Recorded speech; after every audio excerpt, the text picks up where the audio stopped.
Гласот на Америка на македонски. Преку една деценија вашиот прозорец кон САД. А сега, директно од студиото во Вашингтон. Добро вечер. Ова е ТВ журналот News Flash на Гласот на Америка на македонски јазик, а со вас во оваа емисија ќе биде Лилица Китановска. Во ова издание донесуваме прилог за македонците во Вест Палм, но пред тоа за новите моменти од случајот со иранскиот научник кој мистериозно се појави во САД и другите денешни вести.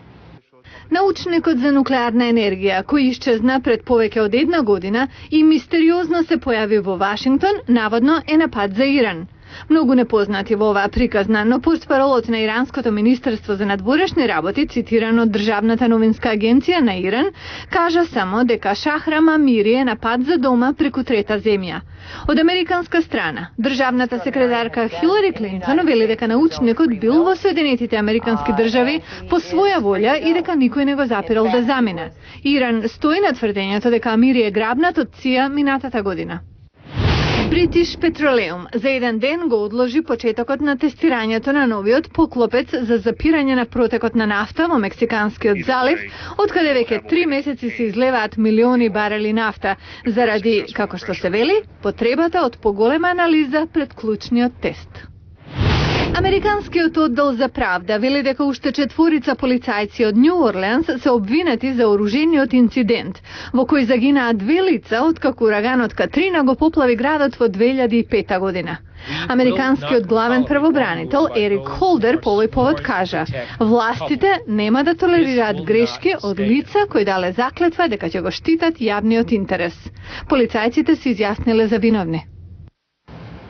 Македонците во Јужна Флорида гравитираат околу црквата Свети Димитрија во Вест Палм. За тоа како живеат, зборува прилогот на Јане Бојаджиевски, кој со нив разговараше при неодамнешната посета на Вест Палм.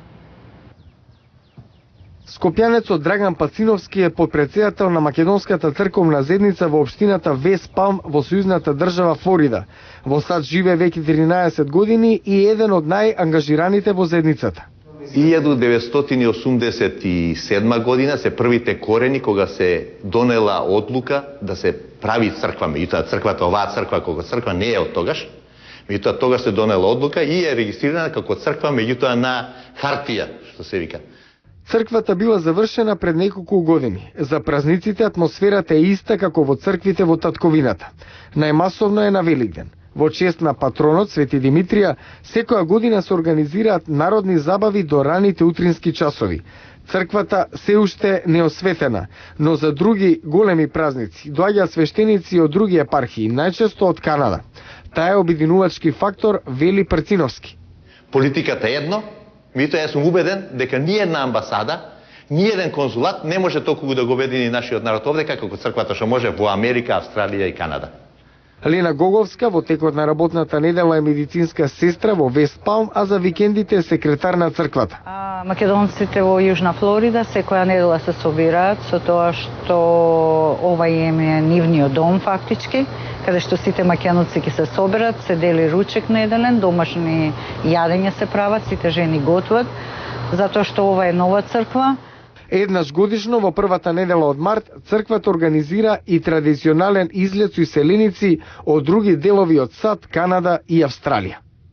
Македонската заедница во Вест Палм Бич планира и отварање на училиште, каде што ќе се изучува македонскиот јазик и православието уште следната година. Јане Бојаджиевски, Глас на Америка на македонски, Вест Палм Бич, Флорида.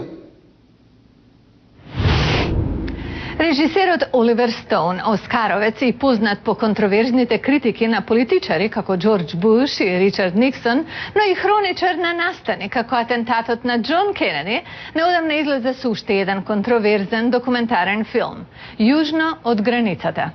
Хуго Чавес, председателот на Венецуела, е во фокусот, портретиран во многу позитивна светлина. Кој е лошиот во оваа приказна? Стоун не остава место за дилеми. Американските медиуми. Во јужно од границата, Оливер Стоун го представува Хуго Чавез како лидер кој се издигнал од сиромашните редови до демократски избран председател на Венецуела. Чавез тука е харизматична и сакана личност, кој се спротиставил на американскиот интервенционизам, создал силна економија и триумфирал во, како што тврди Стоун, пучот поддржан од САД во 2002 година. Сепак обидот на Стоун да креира провокативен филм не успева. Никаков доказ не е понуден дека САД планирале заговор против лидерот на Венецуела, ниту пак доказ дека иницијативата на Чавез за национализирање на природното богатство на неговата земја ја подобрила економијата на државата.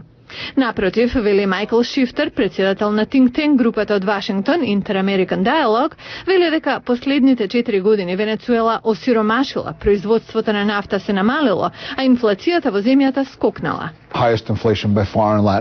Ова е највисока инфлација во Латинска Америка досега. Годинава може да биде преку 40%, лани беше 30%. Најмногу ги погаѓа сиромашните. Статистиката за криминал е вознемирувачка, но во Венецуела тоа не се објавува јавно.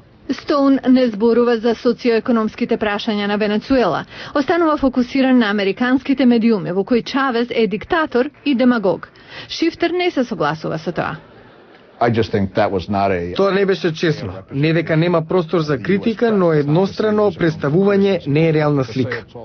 Стоун е среќен со приемот на филмот во Јужна Америка. По прикажувањето, 6000 боливијци, 3000 венецуелци, 2000 египјани аплаудираа.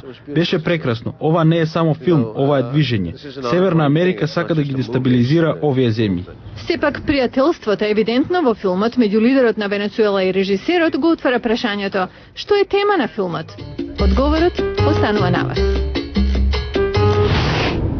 Преработката на хартија и пластика не е ништо ново. Грижата за планетата е стил на живот и вносна дејност. Но што да се прави со електронските уреди што не се веќе во употреба? Некои велат, дајте не ги нам, ќе ви платиме. Зошто? Гледате утре во Newsflash. Утре во Newsflash. Нов живот за стари апарати. Млади предприемачи нудат готовина за вашиот електронски отпад. Гледајте утре во Newsflash. Го гледавте Newsflash на гласот на Америка на македонски јазик. Јас сум Лилица Китановска од студиото во Вашингтон. А за најнови содржини посетете и нашата веб страница glasnaamerika.com. Пријатна вечер.